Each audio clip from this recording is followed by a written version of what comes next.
My name is Gianna, and my husband, Hassan, is an architect, or more accurately, a designer. While I don't completely understand the complexities of his work, he holds a first-class architect's license and mainly focuses on designing house and building plans. We've been married for 6 years and are fortunate to have 2 daughters, ages 4 and 2. Our family of 4 lives happily together.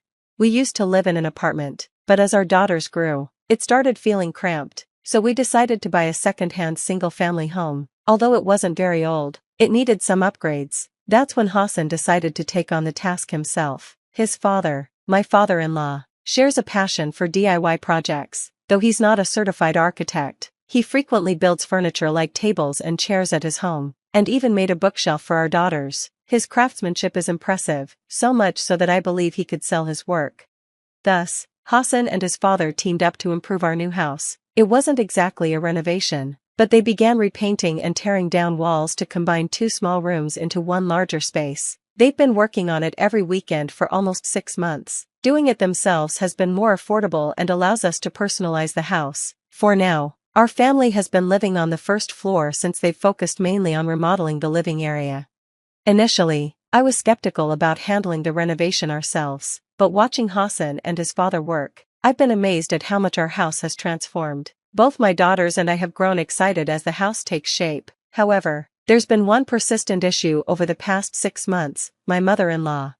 Since my father-in-law started helping with the renovations, my mother-in-law's behavior toward me has become increasingly hostile. She often calls to make biting comments, such as accusing me of being irresponsible for having my father-in-law help with the housework and implying I'm lazy because I'm not currently working. She suggests that I'm burdening Hassan and that he's doing everything himself, even on his days off. I believe this stems from jealousy. She seems upset that we're enjoying ourselves without her involvement.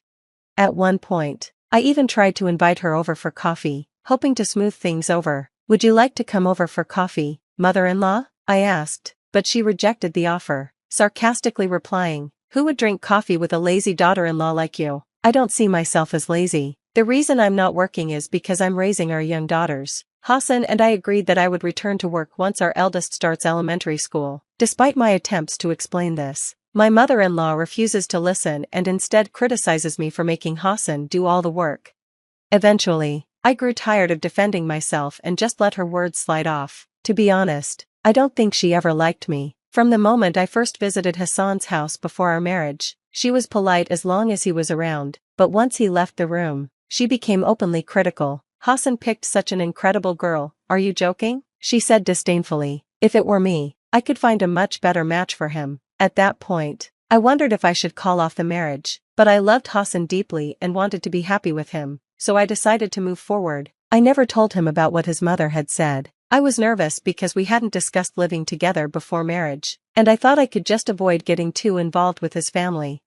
However, things didn't improve after our wedding. She didn't speak a word to me during the ceremony, and it was the same whenever I visited for family gatherings. If Hassan wasn't around, she ignored me completely. Even worse, she began to treat my daughters coldly. I was relieved when my father-in-law stepped in to help with the house remodel because it meant I didn't have to visit her.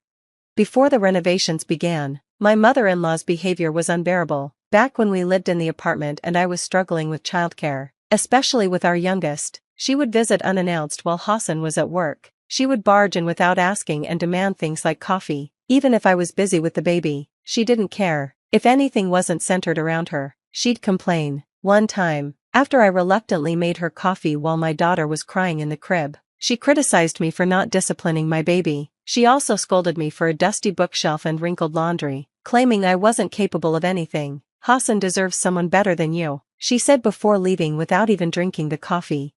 That incident was the last straw, and I couldn't hold in my frustration anymore. I considered talking to Hassan about it many times, but he was always working late, and I didn't want to upset him, so I kept quiet. In the early days of our marriage, we didn't see her often, and sometimes I would pretend I wasn't home when she called.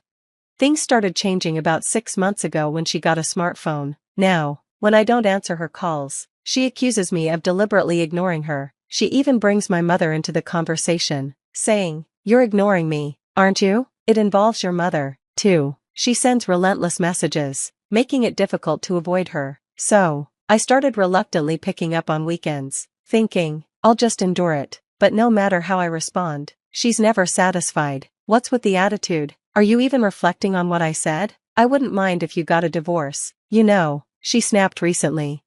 Lately, she's been fixated on the fact that I'm not working and only caring for the children. You're just indulging yourself, making a mess, and that's why you're gaining weight, she said mockingly. It's true that I gained weight after my second pregnancy, due to severe morning sickness, but her comments still sting.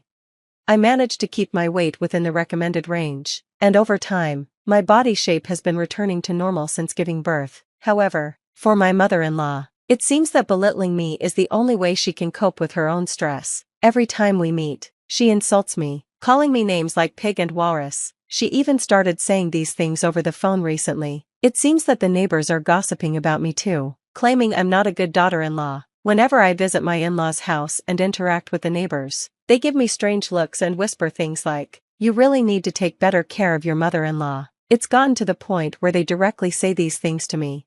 I really want to get along with my mother-in-law, but it's her behavior that makes it impossible. However, I can't explain that to the neighbors, who don't know what's been going on, so I just smile and try to brush it off.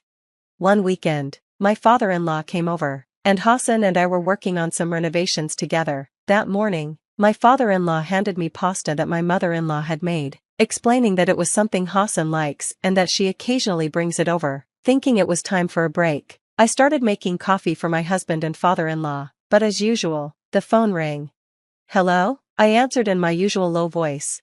"You picked up quickly. Just sitting around waiting for a call again?" My mother-in-law's loud voice blasted through the phone. I instinctively moved the phone away from my ear. I was about to serve coffee when I tried to explain.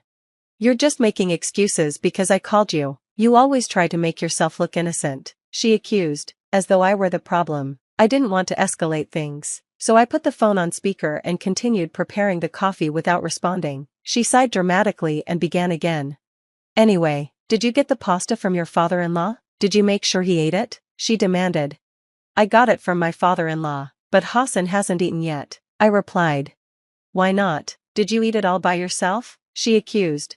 As if I would do that, I thought, but I simply replied, "He hasn't eaten it yet." "Well, why hasn't he eaten it? Did you stop him?" she continued. "He said he'd eat it later, so I put it in the fridge. I didn't stop him, so don't worry," I explained. She sighed again. "You're really good at irritating people," she said, and I was left confused. What did I do to irritate her? If anyone's getting irritated for no reason, it's her. "From the start, I never liked you. You claim to be with Hassan, but your attitude is so unappealing," she continued. "And what about the kids? You gave birth to 2 daughters, and neither of them is a boy. You should have at least given birth to a son. You worthless woman," she said. At that moment, something inside me broke. "Stop it. You can say whatever you want about me, but don't speak badly of my daughters," I said, my voice shaking. I had never spoken to her like that before, but I couldn't take it anymore. Hearing her insults about my precious daughters, who are the children of the man I love, was too much. "What's with that attitude? It's your fault for not giving birth to a son," she continued. That was it. I snapped back. "What's wrong with having daughters? My 2 girls are treasures to me and my husband. They should be precious grandchildren to you too. How can you say such things?" I was angry, my frustration spilling over in a way I rarely let it. There was silence on the other end, but I couldn't hold back any longer. "Even before we moved here, you'd just show up at our house, complain, and leave. You talked behind my back to the neighbors too, didn't you? Do you even understand how much I've struggled?" The patience I had held for so long suddenly broke, and tears streamed down my face. My mother-in-law, seeing my tears, took advantage of the moment. "Why are you crying? This is embarrassing. I've only tried to raise you as a daughter-in-law. If you can't handle this, just divorce Hassan. You can be replaced by a cow or a horse," she said. At that moment, I realized that despite everything I said, my true feelings hadn't been conveyed, and tears started flowing uncontrollably. My mother-in-law then said, "Do you think crying like this will make everything okay?" "Oh, I can't stand it." Just then, Hassan's father spoke up. "What was that just now?" I turned and saw my father-in-law and husband standing there with serious expressions. My father-in-law asked, "Was that my wife on the phone? Were you talking to her?"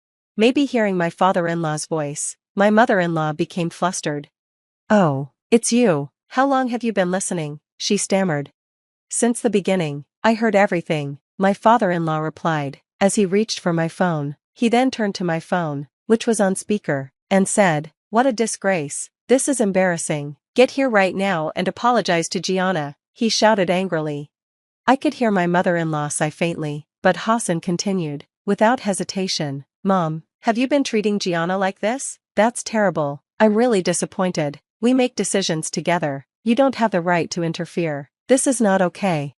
My mother-in-law, probably shocked, suddenly started apologizing. "I'm sorry, Gianna, I won't say anything like that again, please forgive me," she begged. But my father-in-law wasn't ready to accept such an apology. "I told you to apologize in person," he insisted. Just then, my eldest daughter came out from the back room. "Is Grandma coming? I don't want her to come," she said, making it clear to all of us. "Grandma is mean to me and Lily, she says bad things to Mommy too, I don't want to see her," she said. Hassan then told her, "You're right, who would want to see her? Don't worry, we won't let Grandma come anymore, and we won't let her be mean to Mommy either." He gently patted our daughter's head. "Dad, promise you'll protect Mommy, okay?" As she hugged me, I felt an overwhelming sense of love. Finally, my mother-in-law said, "I'm truly sorry, I won't say anything again, please forgive me," and with that, she hung up the phone. Since that day, I haven't received any more calls from my mother-in-law. My father-in-law told me, "If anything happens, just let me know." It seemed like my mother-in-law had been thoroughly scolded by him. As she became quiet at home, like a statue, she stopped gossiping to the neighbors and retracted everything she'd said. Thanks to my father-in-law and husband, our house was finally renovated, and we had a spacious, functional home. Without the constant phone calls from my mother-in-law, I was able to focus on myself and enjoy more peaceful days. Thanks for watching, and I'll see you in the next video. Stay stunned.